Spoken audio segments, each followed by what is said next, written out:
Ya, gue kembali lagi dengan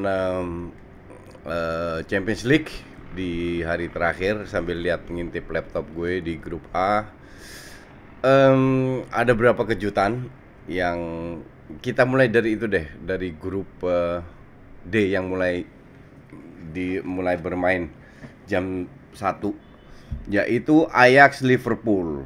Ajax dan Liverpool, Liverpool 1-1, pasang 3-4 pemain inti dan sisanya pelapis.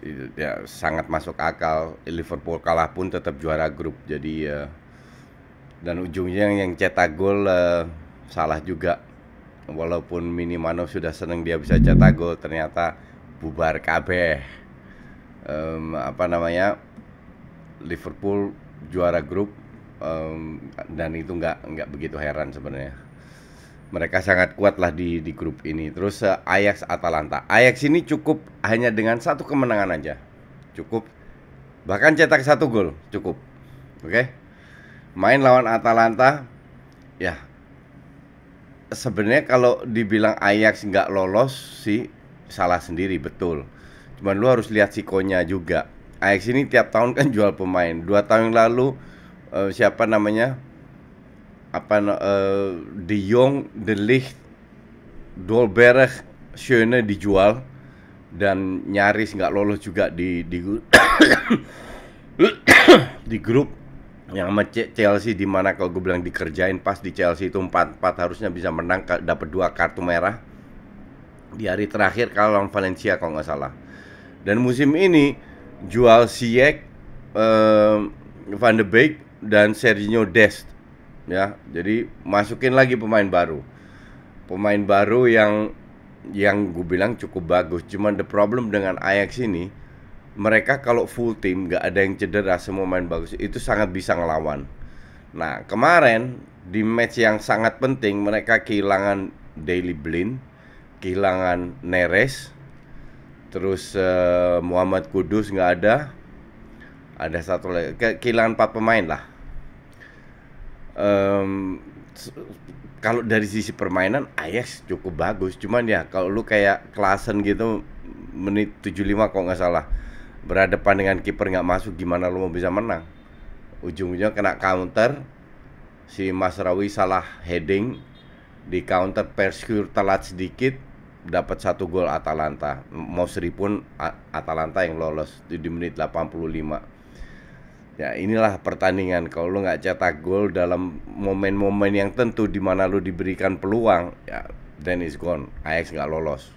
2 tahun beruntun nggak lolos masuk ke WL. Kalau lu perhatiin ya, MU, Ajax, Inter, di mana mereka tim-tim ini di mana mereka harus menang dan butuh 1 gol aja, mereka gagal semua. Kenapa? Kalau gue bilang sih masalah mental ya. Ajax gue masih paham. Di samping itu Ajax menit 60-an main kena kartu merah loh. Menit 79 Gravenberch kena kartu merah. Huntelaar masuk juga nggak ngaruh. Gravenberch ini baru 8 tahun.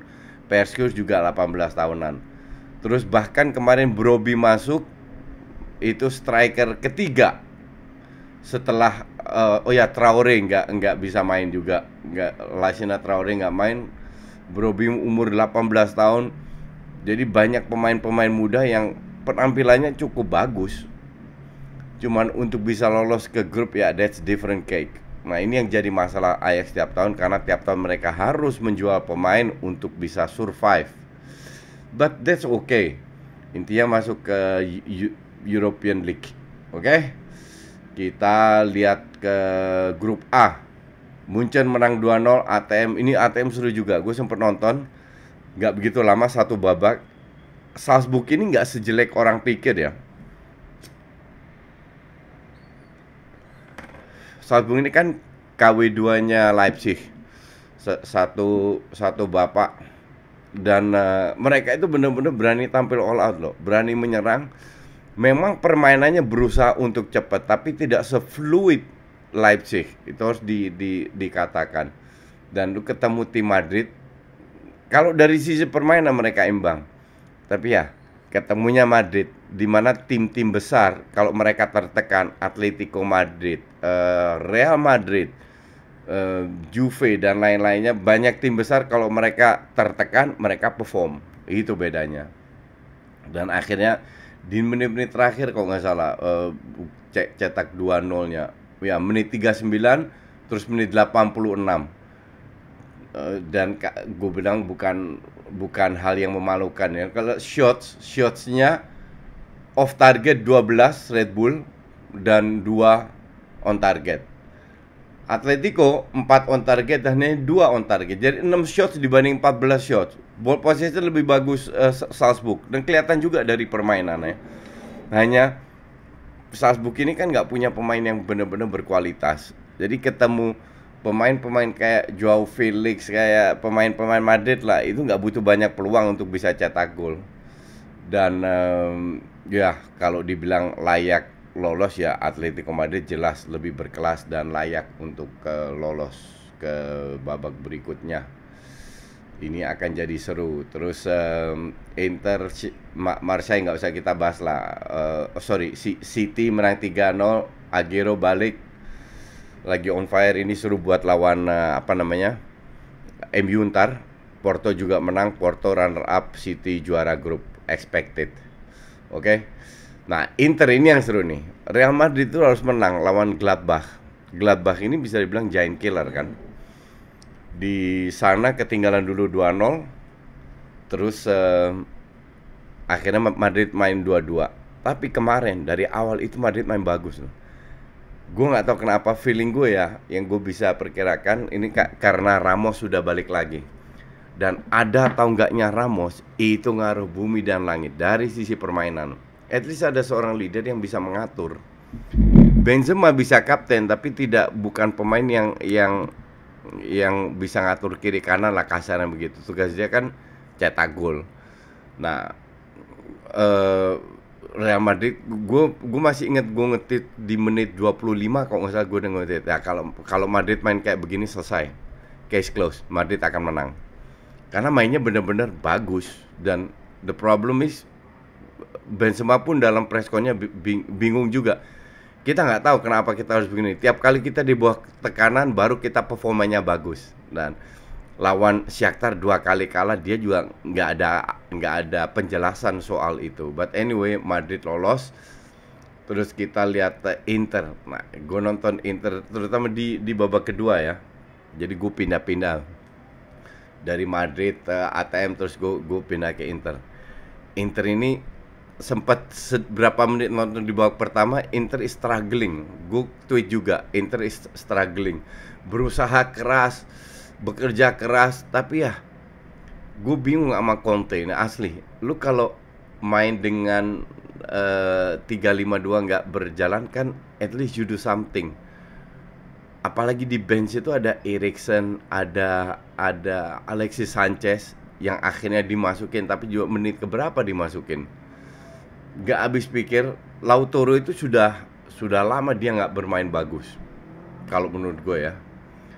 Terus ya mereka cuma bisa bekerja keras, sementara counternya Shakhtar itu juga berbahaya, sangat cepat, sangat direct. Sayang untuk mereka, Inter nggak bisa cetak gol. Cuman kalau dibilang apakah Inter layak, dibilang layak menang, nggak juga. Karena Shakhtar nggak kalah banyak juga peluangnya yang berbahaya. Memang Inter menguasai pertandingan, ball possession dan lain-lain, tapi terlalu banyak miss dan tidak ada surprising element. Tidak ada pemain kayak Eriksen atau Alexis yang bisa memberikan true pass atau end passing yang bagus, karena ujung-ujungnya sama, passing kiri kanan, crossing.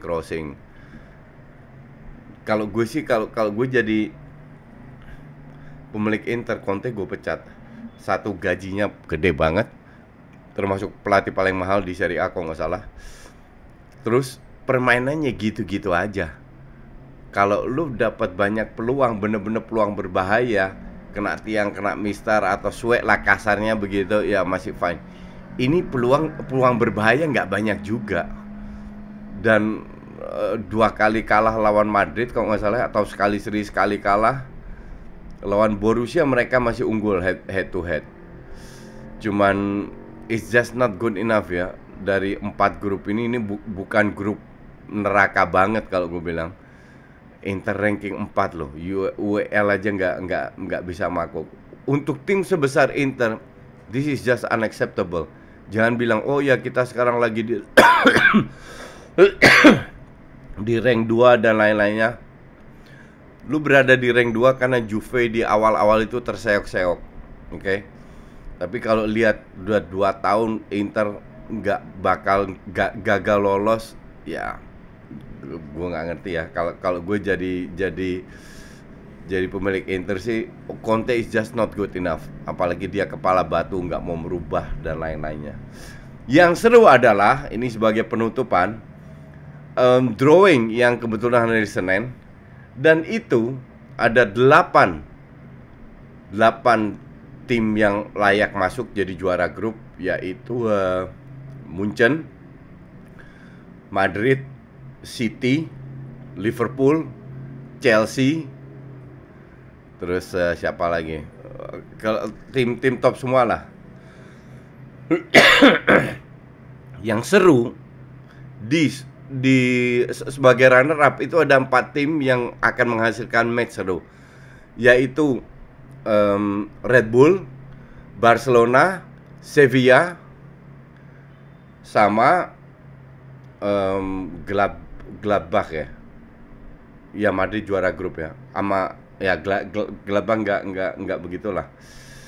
Tapi intinya akan ada 3-4 match yang seru pada saat drawing, karena sebagai runner up itu akan apa namanya, akan ketemu dengan tim-tim kayak Munchen dan lain-lain. Kalau gue bilang apakah Barca punya peluang selama nggak ketemu City, nggak ketemu Munchen, yang lain masih bisa. Ya masih ada City, Munchen, Juve dan lain-lain. Ya udah, kita lihat hari Senin aja drawingnya. Oke, jangan lupa ntar nonton di DPI, kita bahas lebih dalam lagi. Thanks for watching.